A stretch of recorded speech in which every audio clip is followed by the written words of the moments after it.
Gloire à Dieu. Tout est possible à Dieu. Alors tout est possible à celui qui croit en Dieu. C'est un secours qui ne manque jamais dans la détresse. Et quand le mal recrie, l'Éternel l'entend.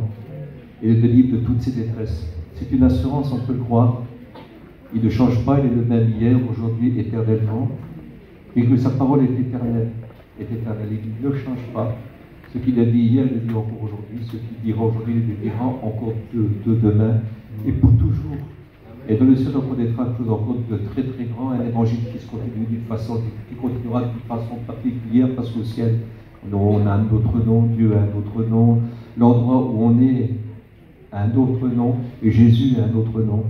Donc c'est une nouvelle vie, une vie exceptionnelle où le mal, le péché n'existe pas, où c'est toujours paix, joie, bonheur, félicité, où il n'y a aucun ennemi, aucune crainte. Écoutez, il n'y a pas d'angoisse, il n'y a pas de larmes. Il est promis que Dieu essuierait tous les larmes de nos yeux et que la mort n'existerait plus. Ça serait, écoutez, ce qu'il y a de plus beau. C'est un autre évangile. La Bible parle de l'évangile éternel. C'est toujours l'évangile éternel ici. Elle se propose, elle se montre au milieu de nos détresses, il nous secourt. Là, c'est un autre évangile. C'est un évangile entièrement vainqueur qui a fait de nous des nouvelles créatures, des gens exceptionnels qui régneront avec le Maître Jésus. Dans le ciel, nous ne sommes pas des serviteurs, nous régnons avec le Maître Jésus.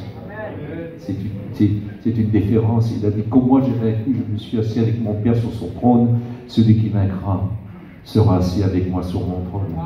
Nous sommes des vainqueurs, on est appelés au ciel à régner. Nous régnerons, écrit que nous conduirons les anges. Vous savez qu'il y avait des juges, il est écrit que nous jugerons.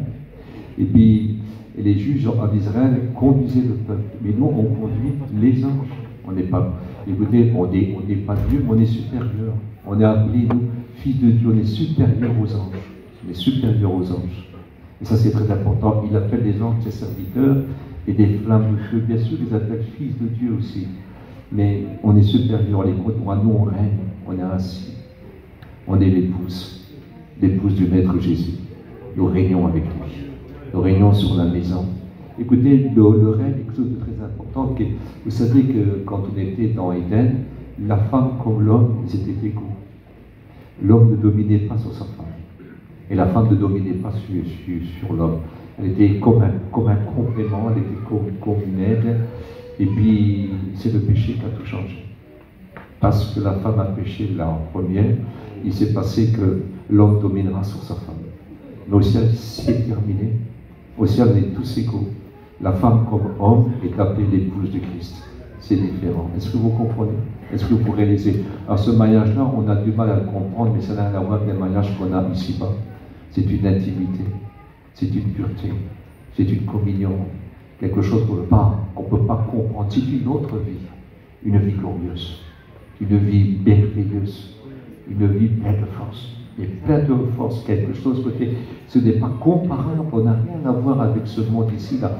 On ne sera plus du tout les mêmes gens qu'on était. Mais une chose qui peut aussi vous rassurer, c'est qu'il va nous unir tous ensemble. Écoutez, il mettra toutes les familles de la terre, il les rassemblera toutes les familles de la terre. Il nous est montré dans la parole de Dieu que Moïse, comme Élie, et comme tous les anciens prophètes, écoutez, il nous est écrit qu'on verra Abraham, Isaac et Jacob. Et pourtant, on les connaîtra, on sera à table avec eux. On les reconnaîtra sans les avoir vus. Quand on va sur la montagne de la transfiguration, du temps du Maître Jésus, Pierre, Jacques, ils sont montés avec le Maître. Ils ont lutté pour ne pas dormir. C'était très très fatigué. Ils ont lutté pour vivre la gloire du Maître Jésus. Et le Maître est apparu resplendissant. Écoutez, il n'y a pas une lumière sur cette terre-là qui est aussi claire que la lumière qu'ils ont vue à ce moment-là. Elle n'aveuglait pas, elle était toute puissante, quelque chose d'une beauté qu'on ne peut pas imaginer. Ils ont vu comme un instant Christ dans une gloire exceptionnelle. Et puis, Moïse est apparu qu'Élie. Et Moïse avait apparu 1500 ans avant. Ils ne l'ont jamais vu. Et puis, Élie avait apparu 5 à 6 siècles avant. Il ne l'avait jamais vu. Il ne le connaissait pas. Mais là, c'était Moïse et Élie. Ils ont dit, écoute, Jésus, il est bon que nous soyons là. On va faire une tente pour Élie. On va faire une tente pour Moïse. Écoutez, vous avez vu ceux qui les reconnaissaient. À plus forte raison, si on peut reconnaître Abraham, Isaac, Jacob, Si on peut reconnaître Moïse et Élie, il faut raison qu'on reconnaîtra ceux qui nous ont quittés, ceux qui nous sont devancés. Alors ça, nous les reconnaîtrons. Pourquoi je dis ça ce soir? Parce que des gens souffrent. Les gens souffrent. Ils n'arrivent pas à oublier. Ils n'arrivent pas à se consoler. Ils se disent, mais comment on va être au ciel? Mais ils seront à côté de vous. Ils seront avec vous. Dans une vie exceptionnelle et merveilleuse. Et ça, c'est très, très important. Très, très important. Oui, tout est possible à Dieu. Alors, tout devient possible à nous. Absolument tout, parce que nous croyons dans ce Dieu-là. Écoutez, il ne fait rien pour lui, lui. Il a tout. Qui peut le combattre et qui peut le rêver? Personne. Lui, il n'a pas de soucis. Lui, il n'a pas de fardeau. Lui, il est libre. Lui, il est fort. Rien ne le touche. Mais il nous aime. Il nous aime d'une façon particulière. Et ce qu'il désire, c'est de nous venir en aide. Tout lui est possible. Il veut tout faire pour nous. Ce qu'on ne peut pas faire, il peut le faire. Il désire le faire.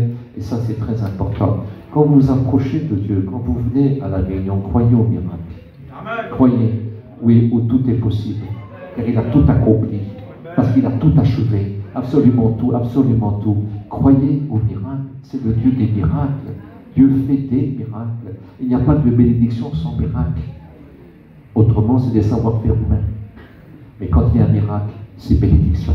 Bénédiction. Il a changé notre vie, changé notre caractère, il a changé notre façon de voir les choses. Nous avons été délivrés, nous avons été délivrés de la même manière de vie héritée de nos parents. Et nous avons été transformés à cause, et lavés à cause du sang de l'agneau. Nous sommes des êtres nouveaux, véritablement. Les choses anciennes sont passées. Voici, toutes choses sont devenues nouvelles. Autrefois, on manquait de secours. Écoutez, même ceux qui nous aimaient ne pouvaient pas tout faire. Ils n'étaient pas toujours là. Mais lui, il peut tout faire. Et il est toujours là.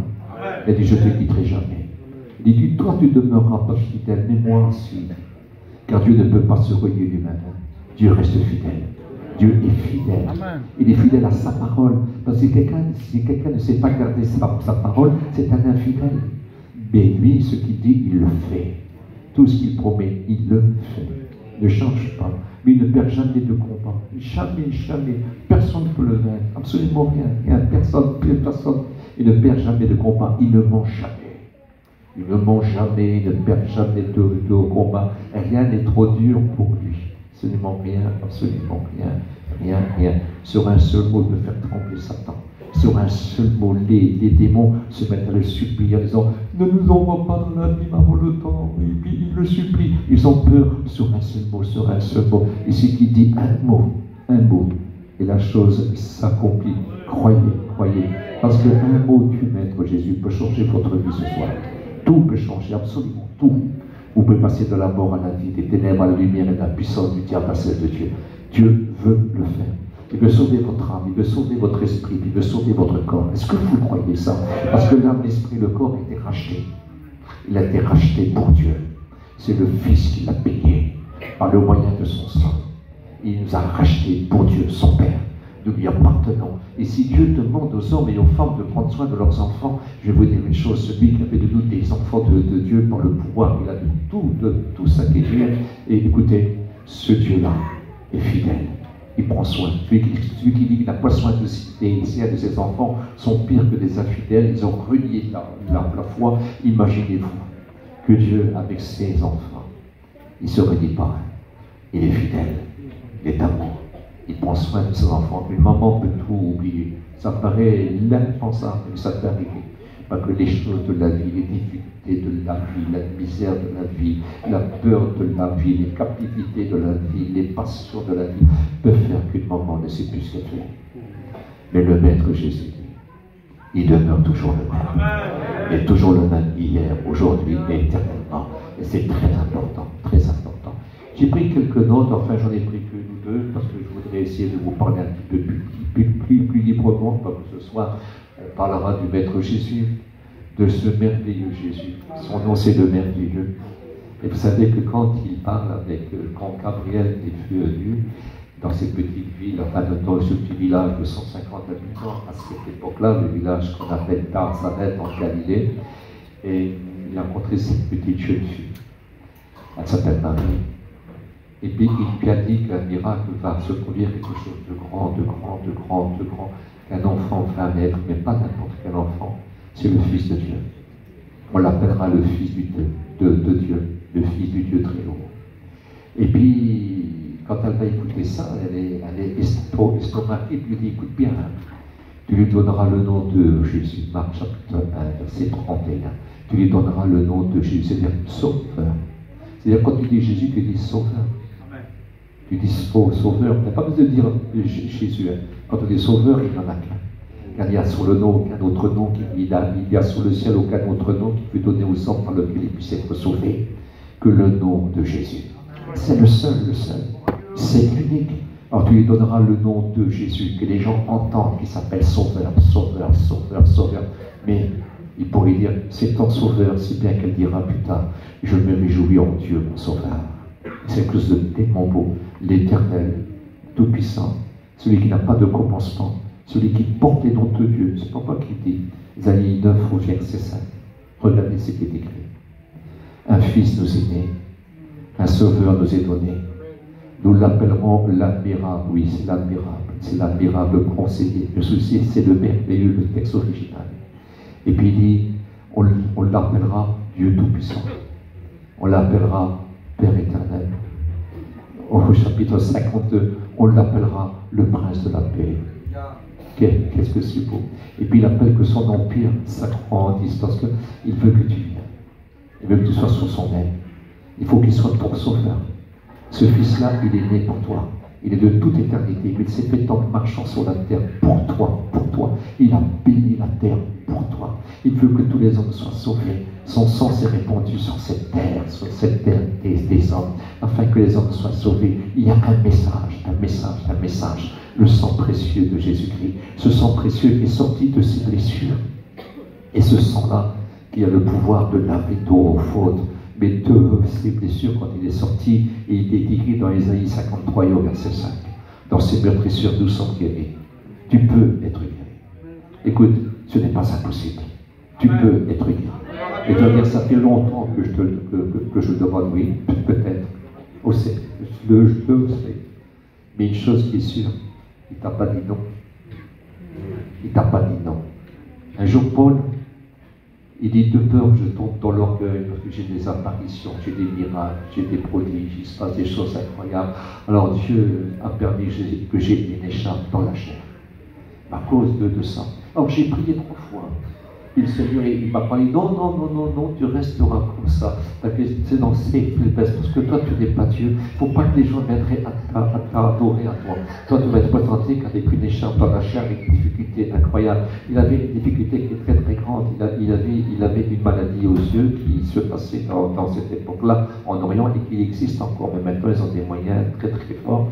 Et puis, ce qu'il y a, c'est que les yeux, c'était le plus. Vous ne souffrez pas, hein, mais ça pue. Et puis vous avez une affaire écœurante. Et puis quand il avait rencontré les gens de Galatie, à qui il avait évangélisé, qu'un grand nombre s'était converti, il disait, quand vous m'avez vu, vous n'avez pas eu pour moi de l'écœurement. Et si vous auriez pu enlever vos yeux, vous me les donner. Vous l'aurez fait. Alors vous comprenez? Alors il ne voulait pas ça, alors quand il mettait ses mains sur les malades. Ils étaient guéris. Amen. Écoutez, c'est un homme exceptionnel. On lit par exemple dans l'évangile, dans les actes de. Attends, je réfléchis bien. Actes des apôtres, chapitre 19. Il nous est parlé, comme cela, que quand Paul est parti de l'Éphèse, il avait laissé ses vêtements là, du linge sale. Les gens avaient écouté son témoignage. Ils avaient vu des miracles et des prodiges. Et puis, il leur avait dit que Dieu est toujours le même hier, éternellement, et qu'il ferait toujours de ces miracles-là. Alors, écoutez, quand ils partaient, ils n'avaient pas la connaissance qu'ils avaient aujourd'hui. La Bible l'a possédée par leur main. Ils avaient vu un grand témoin qui leur avait été envoyé. Ils avaient écouté des choses exceptionnelles, mais il n'était plus là. Il n'était plus là. La Bible n'était plus là. Il n'avait pas eu le temps de tout leur apprendre. Alors ils faisaient une chose incroyable. Ils avaient des malades, ils avaient même des gens qui étaient possédés. Vous savez ce qu'ils faisaient? Ils prenaient ce linge sale, ils les mettaient sur eux. Et puis il disait, à cause que de Paul. Alors il disait, voilà, C'est comme si qui disait, Paul nous a dit ça, que tu guéris, que tu fais ça, ça, ça, et nous le croyons, alors on te demande de le guérir.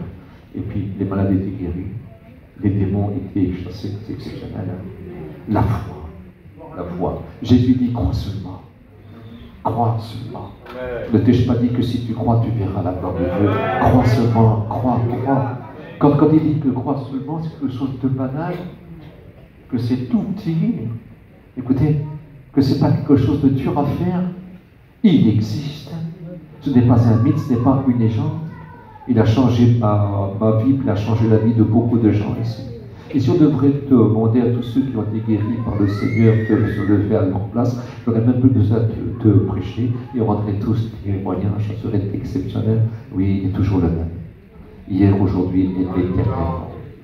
Si je lis dans le livre des Actes des Apôtres, je marque un petit verset ici, je connais vous le citer, d'accord, Actes 10, 38 à 39. Vous savez comment Dieu a oint du Saint-Esprit et de force Jésus de Nazareth, qui allait de lieu en lieu, faisant du bien, et guérissant tous ceux qui étaient sous l'empire du diable, car Dieu était avec lui. Écoutez, nous sommes témoins de ces choses. Voilà ce qu'ils disent. Nous sommes témoins de tout ce qui s'est fait dans le pays des Juifs. Et à Jérusalem, ils l'ont tué en le pendant au bois. Oui, il était mort pour cela. Il était mort pour que nous vivons. Il était mort pour que nos péchés soient effacés. Il était mort pour que nous soyons sauvés. Il était mort. Pourquoi? Écoutez, pour que nous soyons des nouvelles créatures. Il était mort pour nous, mais il est ressuscité pour nous. Il est mort pour nos péchés, il est ressuscité pour notre justification. Parce que s'il n'aurait pas ressuscité, aucun de nous serait sauvé et aucun de nous serait guéri par Dieu. Mais il a été sauvé et il a été guéri. Ça veut dire qu'il est le même hier, aujourd'hui, éternellement. Christ est vivant. Christ est vivant. Il a gagné véritablement. Il va changer ta vie, il va faire quelque chose pour toi de nouveau. Il dit, je vais créer une œuvre nouvelle, une belle œuvre qui étonnera. Il fera une œuvre encore plus belle que la première.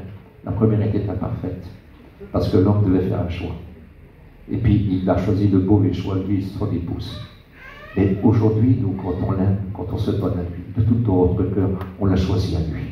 Et quand on le choisit à lui, on reçoit ses grâces et ses bontés. Il n'a pas changé. Il est toujours le même hier, aujourd'hui, éternellement. Vous savez comment Dieu a oint du Saint-Esprit et de force Jésus de Nazareth. Ce n'est pas n'importe qui. Vous savez que c'est très bien qu'on dit espagnol et Jésus, il y en a beaucoup. Mais Jésus de Nazareth, il n'y en a qu'un. C'est le Fils de Dieu.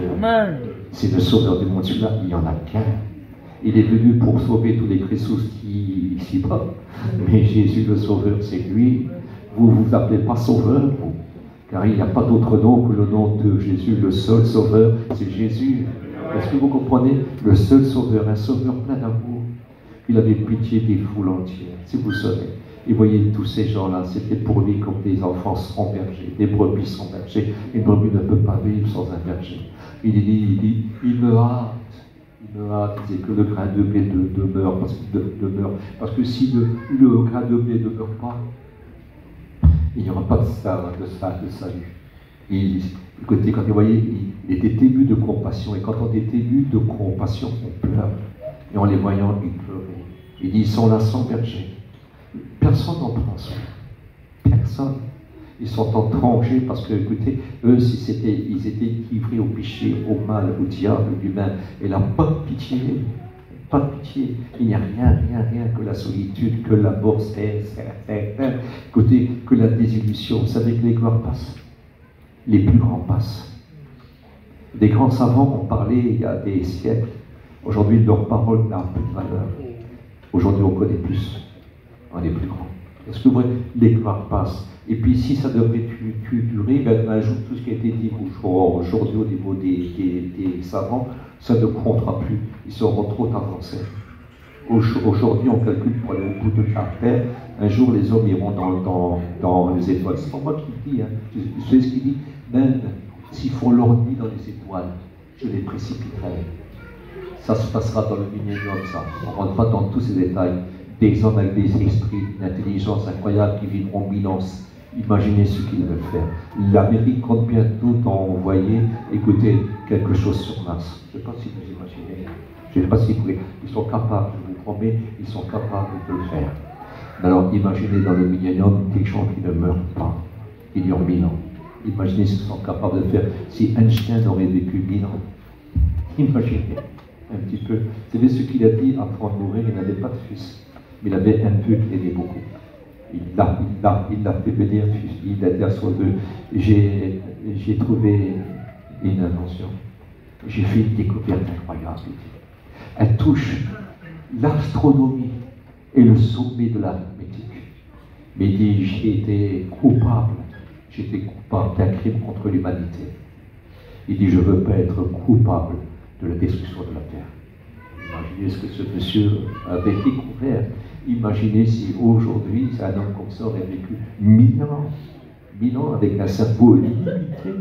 Mais les hommes dans le millénium, ce seront des hommes avec des cerveaux incroyables, des choses incroyables. Imaginez ce qu'ils pourront faire si bien 1000 ans après. Et puis écoutez, un grand nombre va se révolter contre Jésus encore. 1000 ans après. Parce qu'ils vont rentrer dans le millénium, ils vont connaître, et puis ils se convertiront d'une façon particulière, il sera leur roi. Mais 1000 ans après, Satan sera détaché. Puis il va encore les tenter d'une façon particulière.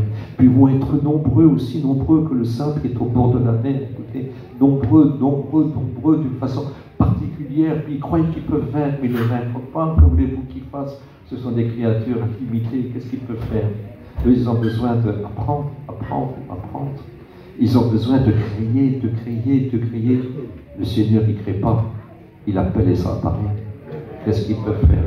Leur intelligence seront obscurcies d'une façon particulière. Mais c'est un autre sujet. Mais c'est pour vous dire qu'on se croit tellement fort, comme Satan se croyait tellement fort quand il s'appelait Monsieur Lucifer. Il se croyait tellement fort, mais non, il n'était pas fort. Le Seigneur l'a précipité. Il n'avait aucune chance. Il voulait s'asseoir sur le trône de Dieu, il croyait qu'il pouvait. Pauvre malheureux. Combien que l'orgueil, c'est vrai, quand on ne veut pas se confier en Dieu. Et quand on croit qu'on peut régler d'autres vies, et puis remplacer Dieu par notre pensée. Ne remplacez jamais Dieu par votre pensée. Écoutez, vivez dans la pensée de Dieu. Amen. Demandez à Dieu. Vous ne savez rien faire, vous ne connaissez rien. Mais absolument rien. Vous ne pouvez même pas empêcher un de vos cheveux de tomber. Vous ne pouvez même pas sauver un de vos enfants que vous adorez. Vous ne pouvez rien faire. Mais vous êtes incapable et vous ne savez rien. Laissez-le penser pour vous et laissez-le agir pour vous. Laissez-le faire pour vous. C'est tellement mieux. Ça, c'est la foi. Est-ce que vous voulez croire ce soir? Amen. Je vous demande de croire humblement. Croire humblement. Il me le dit à moi tous les jours. Crois. Crois seulement. Tu verras la gloire de Dieu. J'aime particulièrement ce verset. Ça a été dit à des amis de Dieu, à des disciples de Dieu exceptionnels. Il leur a dit, crois seulement. Crois. Quelle importance. Si tu voudrais croire, tout est possible ce soir. Ils ont vu leur frère ressusciter. Crois seulement. Comme c'est beau. Qu'est-ce que vous voulez? Est-ce que vous avez envie de croire? Parce que si vous n'avez pas envie de croire, c'est inutile que nous continuons ces conversations-là. Si vous êtes venu pour rien, pour écouter un beau chanteur, pour écouter un beau parleur, ça ne suffit pas. Mais si vous voulez rencontrer le Maître Jésus, si vous voulez le laisser agir dans votre vie, si vous voulez lui dire que ta volonté soit faite, alors ça serait tellement mieux, parce que la volonté du Maître, c'est vraiment de faire quelque chose pour vous ce soir. Je crois. Vous savez ce que le grand Jérémie, ce prophète incroyable, vous pouvez dire, ce qui me donne de la force, ce qui me donne de l'espérance, ce que les portées de Dieu ne sont pas épuisées et qu'elles se renouvellent tous les matins. Qu'est-ce que c'est beau. Et voyez-vous, le soir peut venir les pleurs, mais le matin, les cris d'allégresse. Dieu peut changer. Il y a un jour qui se lève et qui chasse les ténèbres. Et quand ce sont les ténèbres de votre vie qui vous brise la vie, qui vous brise le cœur, quand c'est ces ténèbres-là, le jour nouveau se lève. Un mot de ce jour. Jésus, c'est l'étoile brillante du matin. Un mot de ce Jésus-là. Les ténèbres fuient et la joie est revient. Il fait des miracles, je vous promets. Écoutez, ce qui prouve que nous sommes bénis, c'est quand nous sommes sauvés. Ce qui prouve que nous sommes bénis, c'est qu'il y a eu des miracles dans notre vie. Dieu fait des miracles. J'ai des témoignages à rendre. Vous avez des témoignages à rendre. Et vous aurez des témoignages à rendre. Dieu veut faire des miracles. Il est toujours le même. Écoutez, il n'a pas changé. Il est toujours amour. Dieu est amour, non? Est-ce que Dieu est amour? Écoutez, il va dire quelque chose de beau. Il le fait dire par l'apôtre Pierre pour certaines personnes qu'on aurait besoin. Revenez au gardien de vos âmes. Revenez au gardien de vos âmes. Parce qu'il est toujours amour. Ce gardien-là vous attend. Vous attend d'une façon particulière. Ce soir, il peut tout faire, mais absolument tout faire. Il peut y avoir parmi nous des traîtres qui l'ont trahi et des lâches qui l'ont abandonné. Devant les difficultés, ils ont changé. Alors ils auraient pu tout simplement lui faire confiance et prier à beaucoup et pleurer devant lui à bon coup. Il aurait eu pitié quand le malheureux crie l'Éternel l'entend. Il aurait eu pitié, mais voilà, trompé par le diable, entendant des raisonnements qui ne sont pas bons. Écoutons le conseil des fois de certains hommes et de certaines femmes. Écoutons aussi les accusations et ce que le diable peut dire dans leur cœur. Écoutez, ils se sont laissés couler, abuser, charmer. Je vous en prie, dans le nom de Dieu, réveillez-vous. Vous savez qu'en temps de guerre, quand un soldat trahit, quand il est lâche, alors il se passe une chose quand il prend la fuite, quand il s'en va, quand il ne veut plus qu'on combat. Si on l'arrête, il passe en cours martial. Et la plupart du temps, il est exécuté. Ça, c'est très grave. Ce n'est pas avec Jésus. Quand quelqu'un a trahi, et s'il revient, Dieu le pardonne. Il dit, mais reviens fidèle. Reviens au Dieu qui pardonne. C'est marqué ça. Reviens infidèle. Reviens pécheur. Reviens vers le Dieu miséricordieux. Il te pardonne, je te promets. Il te pardonne, il te remet dans les rangs. Et tu repars. Il dit rattraper le temps, racheter le temps. Cela que c'est possible, les gens ont perdu du temps. Mais vous pouvez le rattraper. Vous pouvez rattraper ce temps-là. Parce qu'il veut vous pardonner. Alors pourquoi que j'insiste toutes ces choses-là? Parce que peut-être il dit, c'est pas pour toi. Peut-être t'es trop loin, tu as trop péché, mais il n'ira pas à toi. Il n'ira pas à ton secours. Il ne s'occupera pas de ton foyer. Il ne s'occupera pas de tes enfants. Il ne fera rien. Non, t'es trop loin. Ce n'est pas la peine. C'est un beau parleur, c'est un menteur. Amen. Dieu est amour. Amen. Lui, il te déteste. Mais Dieu t'aime. Fais-lui confiance. Crois dans les miracles. Dans Luc 6, 19, tous ceux, écoutez, qui le touchèrent, furent guéris. Car comme il guérissait beaucoup de malades, tous ceux qui avaient des maladies se jetaient sur lui pour le toucher. Oh, c'est pas beau ça? Écoutez, il préférait dire tant qu'il voulait. On le relit ensemble. Hein? Voilà. Luc 6, 15, je suis obligé de me coller à ça, là, pour qu'on puisse entendre bien. Tous ceux qui le touchaient furent guéris, car comme il guérissait beaucoup de malades, tous ceux qui avaient des maladies, se jetaient sur lui pour le toucher. C'est beau, hein? Écoutez, quelque chose de beau, souvenez-vous. Quand il arrivait quelque part, on mettait tous les malades sous les places. Ils étaient assis. Et puis, tous ceux qui le voulaient, ils étaient rongés. Il y avait beaucoup, ils allaient vers Jésus, regarde, il y a tout plein de malades, c'est bien, asseyez-les. Ils étaient tous assis. Et puis, il marchait au milieu d'eux, sans parler. Il y avait des malades qui avaient péché, il y avait des pécheurs là. Il y avait même certainement aussi des gens qui ne croyaient pas qu'il était le Messie et le Sauveur du monde, mais qui savaient qu'une puissance de guérison sortait de lui. Alors il se mettait là aussi, parce qu'il a guéri des malades qui ne se sont jamais convertis. Oui, souvenez-vous des 10 lépreux. Un seul est revenu, un Samaritain. Et les 2 autres ont été guéris aussi. Mais un seul est venu pour adorer le Maître. Un seul. Donc il guérit même ceux qui ne sont pas convertis. Pour leur prouver qu'il est saint, que Dieu est vivant et qu'il veut les sauver. Pour les prouver. J'ai rencontré des gens qui rendent témoignage, on a été guéris et puis on a retourné dans le monde. On a retourné. Puis on a eu encore des soucis. On s'est souvenu de ce qu'il a fait pour nous. Et là on est revenu repentant. Et il nous a bénis. Car il est le même hier, aujourd'hui, éternellement. Alors il passait au milieu d'eux, là. Il ne demandait pas de certificat de bonne conduite. Hein. C'est sur lui, il ne faut pas rendre témoignage d'un homme, parce qu'il crie, il sait ce qu'il y a dans l'homme, il sait, quand il te regarde, il sait tout. Ils sont les cœurs et les mains. Il sait absolument tout. Il te connaît, mais il t'aime encore. Il n'a pas changé. Il a un amour que tu ne peux pas comprendre. Un amour qui est débordant. Alors il se passe une chose là. Vous n'avez pas des cas de bonne conduite. Et vous savez ce qu'il fallait faire? Il fallait simplement qu'il le touche. Simplement. Souvenez-vous de la femme malade depuis 12 ans. Elle a dépensé tous ses biens, donc elle possédait beaucoup de choses. Mais ce n'était pas assez pour qu'elle soit guérie. Sa maladie était incurable. Incurable.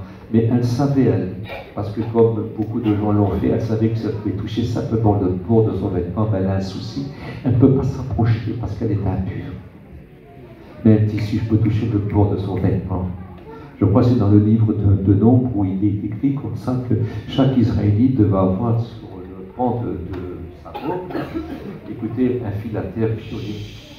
Et puis ça représentait les commandements de Dieu.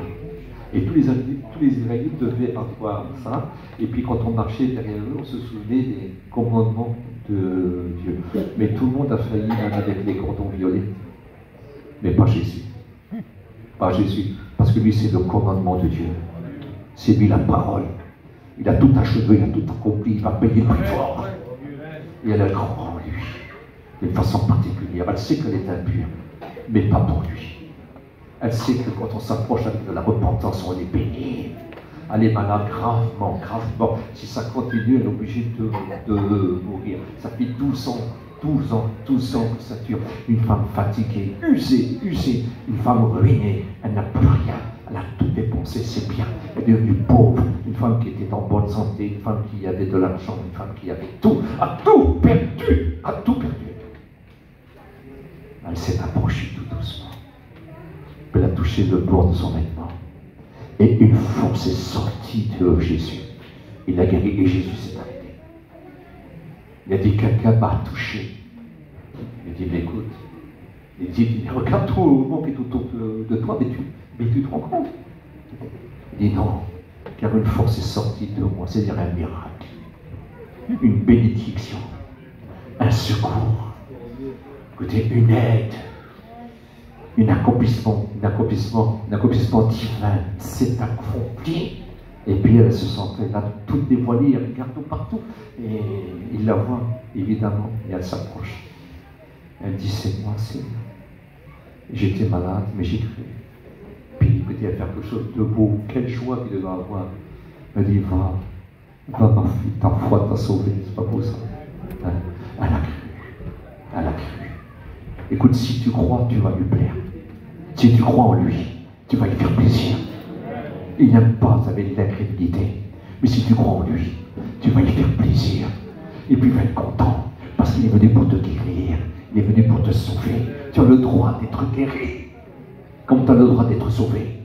Tu as le droit. Il a payé le prix fort. Oui, tu ne le mérites pas. Non, tu ne le mérites pas. Et tu ne le mériteras jamais. Mais c'est la grâce. C'est la grâce. La grâce, ça ne se paye pas. La grâce, ça ne se mérite pas. La grâce est une saveur imméritée. Simplement si tu te mets à l'aimer, à lui faire confiance. Il ne refusera jamais un bienfait à celui qui lui demande. Il nous demande à nous de le faire. Ne doit jamais refuser un bienfait à celui qui lui te demande. À plus forte raison que lui, écoutez, qu'il est le modèle parfait. Paul disait, soyez mes imitateurs, comme je le suis de Christ.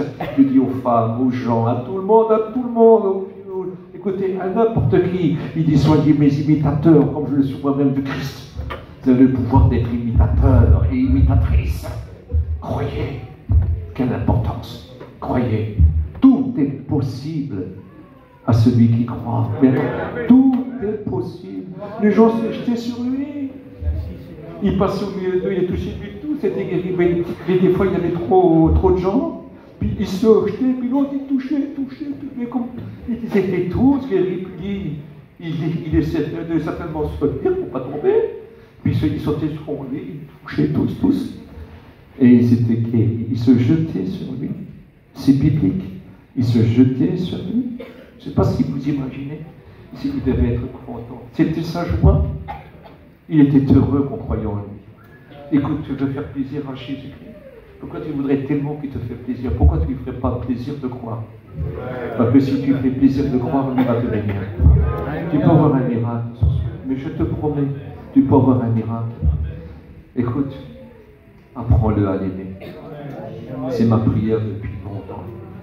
Apprends-moi à t'aimer plus, à t'aimer comme on t'aime au ciel, à t'adorer comme on t'aime au ciel. Car au ciel, on ne voit que toi.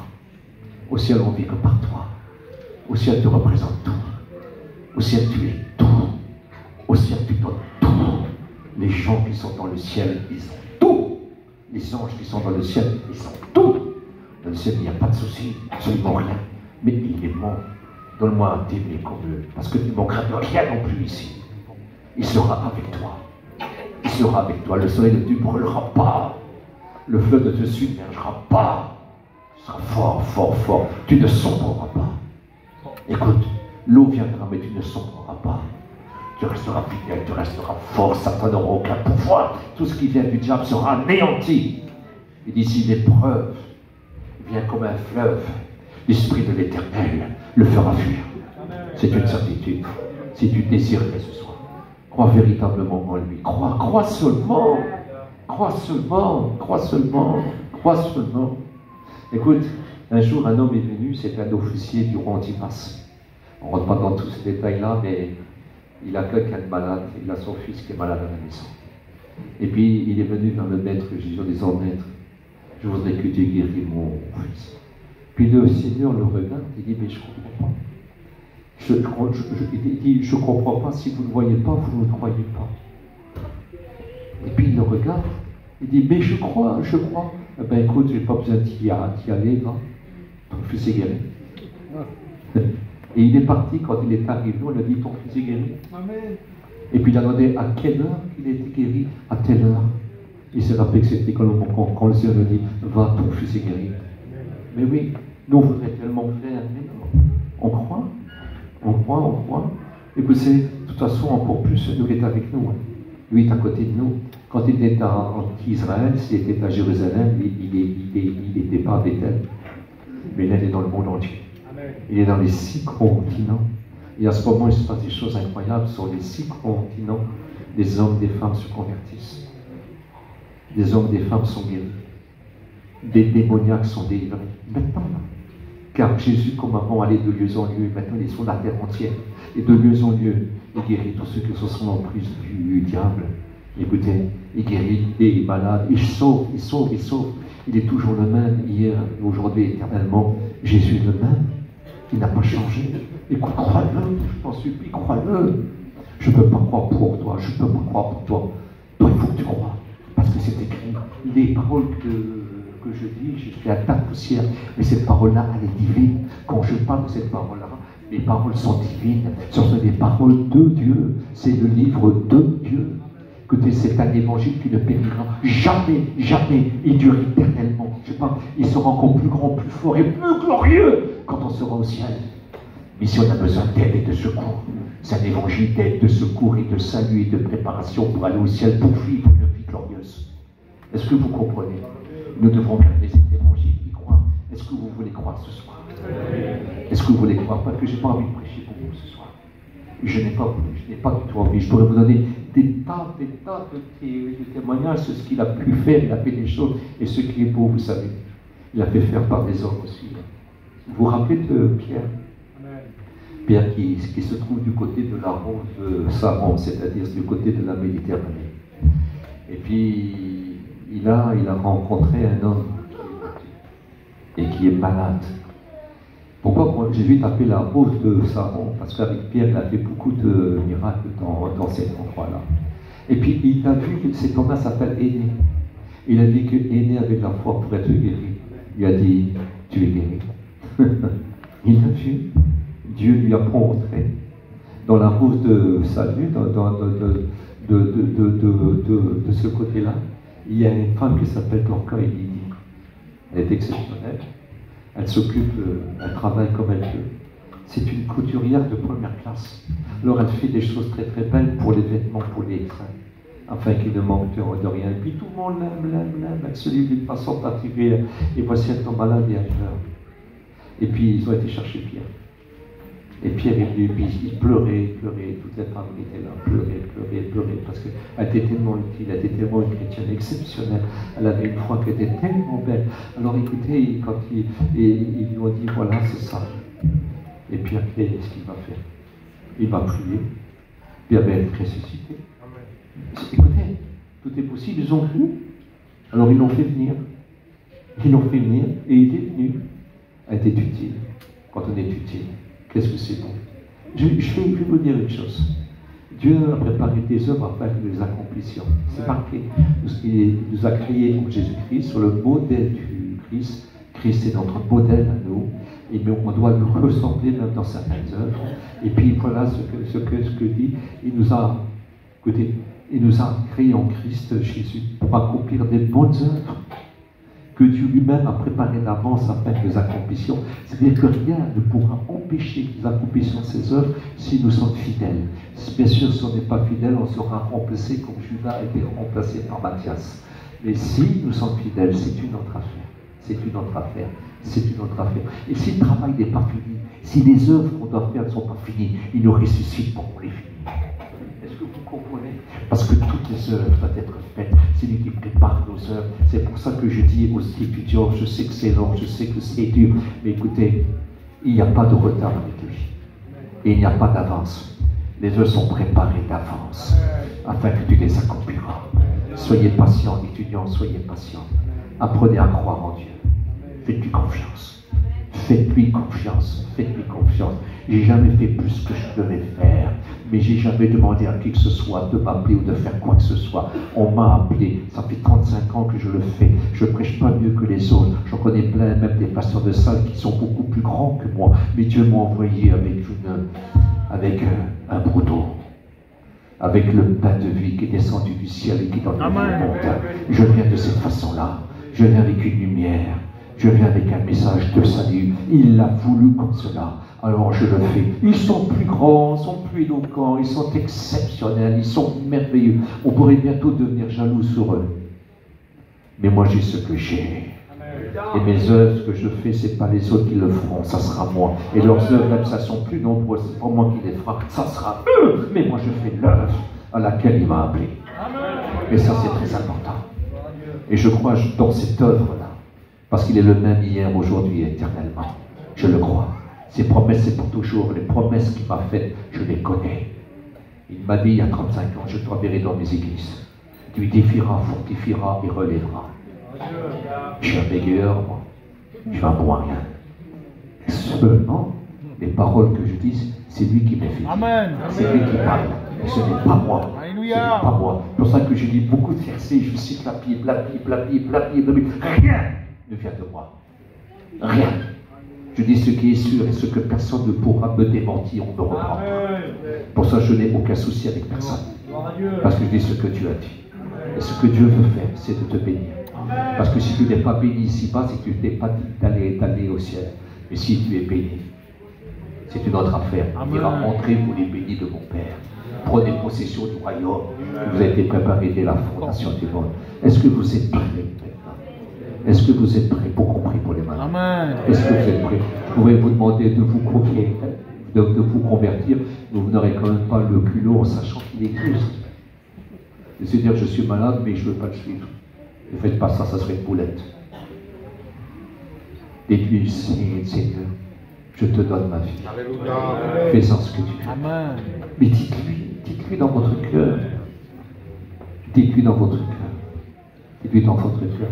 Voulez-vous qu'on reste quelques secondes comme ça sans parler? Jésus, guéris-moi. J'ai emmené une copie dans les malades, Seigneur. Tu l'as guéri. J'ai mes enfants, j'ai mon mari, j'ai ma femme. Seigneur, tes gens qui demandent si tu vas à la vie, on prie pour nous. Seigneur, je veux te guérir. Demandez-lui dans votre cœur. Demandez-lui de tout votre cœur. Jésus, je le veux. Jésus, je suis pécheresse. Jésus, je suis pécheur. Je ne suis pas né, mais ce n'est pas grave. Mais je veux être changé. Pardonne mon âme aussi. Pardonne mon esprit. Que ton sang me lave. Jésus, que je sois sauvé. Quelle que soit ta maladie, je te promets, il peut te guérir de tout. J'ai des tas de témoignages, mais je ne veux pas parler de moi, je veux parler de ce que lui fait. Il fait des choses incroyables, incroyables. J'ai prié pour des gens qui étaient malades, j'ai prié pour des gens qui étaient boiteux, et ils ont marché. Je vous promets devant Dieu qui est témoin, qui est ici, des maladies incurables, ils ont été guéris instantanément. C'est notre Seigneur, ça. Je n'ai rien fait, moi, je n'ai rien ressenti. Aucune force est sortie de moi. J'ai même été étonné quand les choses se sont accomplies. Pourtant, rien n'est étonnant de la part de Dieu, mais pour nous, tout est tellement étonnant. Tout est possible à Dieu. Tout est possible à Dieu. Alors, 10 secondes dans votre cœur, je vous en supplie. Demandez-lui pardon. Et demandez-lui de vous guérir. Mais surtout votre âme.